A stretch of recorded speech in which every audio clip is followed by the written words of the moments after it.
Hello again, Mr. Fritzy coming at you. Thanks for coming and watching.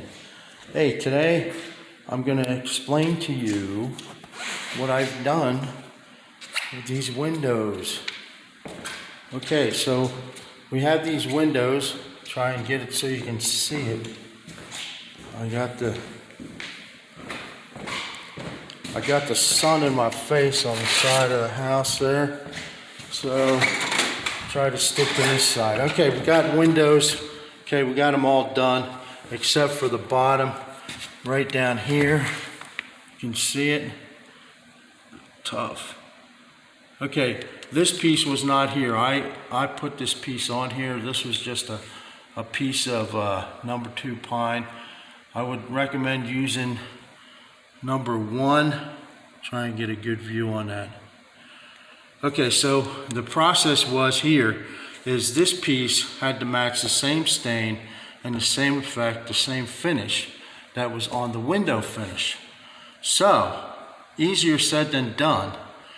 You go to the stain store, Home Depot for me, and you look at all the stains and you have to match it. So what happens is you can't find the exact match because what happens is every stain is different, okay, on every wood. Okay, so you can't take this, for example, let me see, this right here is golden oak, okay? I spray painted over it by accident. This is golden oak. So I got golden oak, I've got honey, I've got dark walnut. Well, I know it's not dark walnut, so I thought it was honey. So this is what I did. I went and I put the honey on it. I put the honey on it, baby. Let me fix this so you can see me better. It's like something is lighting it so you can't see. All right, that's a little better. So anyway, I got the honey. You gotta have honey and golden oak. There's honey. Does that look like what was on there? So this is very dark. So what I did was the color was right in between golden oak and honey. So I did it in honey, and then I took and I sanded this down to where just the wood grain had the honey stain in it, and just selective spots that I chose to make it look like the wood was naturally that way. So this is what I came up with, and this is actually what matched what was up there. And the reason for that being, it should just be one stain, and I just match the stain. Well, it's not as easy as that, because if you put golden oak on hickory, it's going to look different than if you put golden oak on pine. If you put golden oak on oak, it's going to look different than if you put it on hickory or pine. So usually I choose pine because I can manipulate the different features of it by exactly putting a darker stain on for the darker to make the features in the wood, because there's always the grains and all, to bring them out, then sand that off. Okay, I sanded most of the honey off except for, like I said, the grains, and then selective areas like knots and all, I left them darker. And this is what I came up with, which matched that window casing perfectly. So I was happy with that.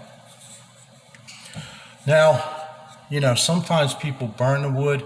I actually am not a fan of burning it, because, I walk up to a piece of burnt wood that's stained and I'm like, oh, that's burnt wood stained.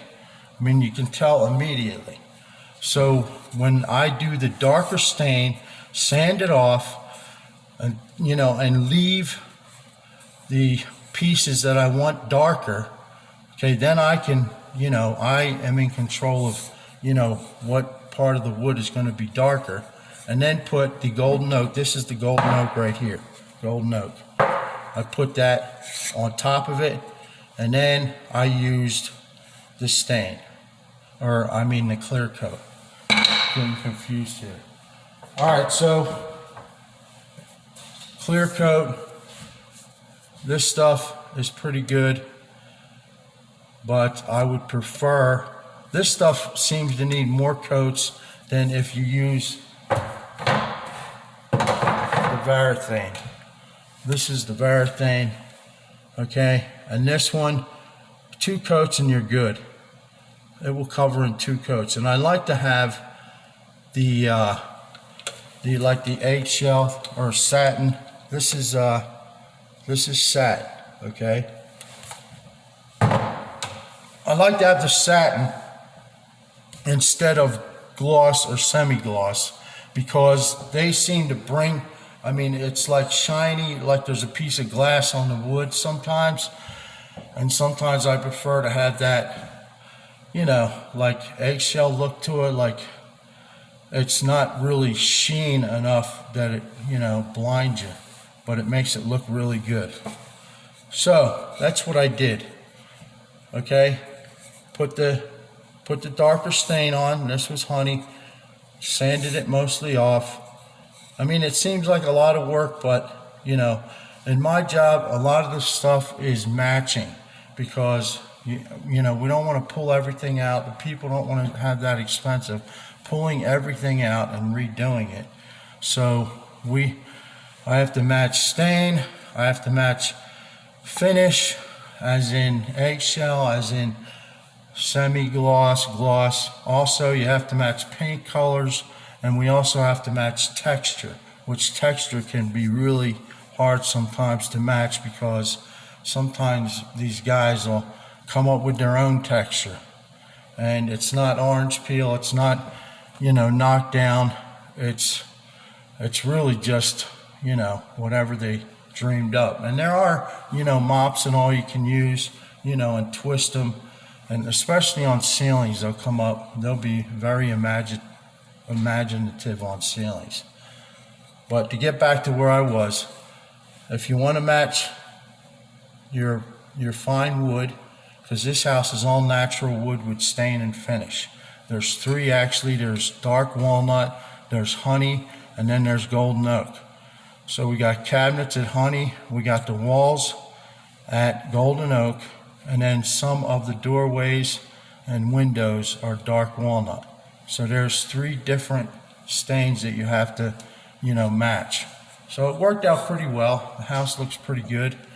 But this is my secret for matching stain. So I hope you've learned something. I'm so happy you came to my channel and watched my videos. Like and share the video and subscribe, guys.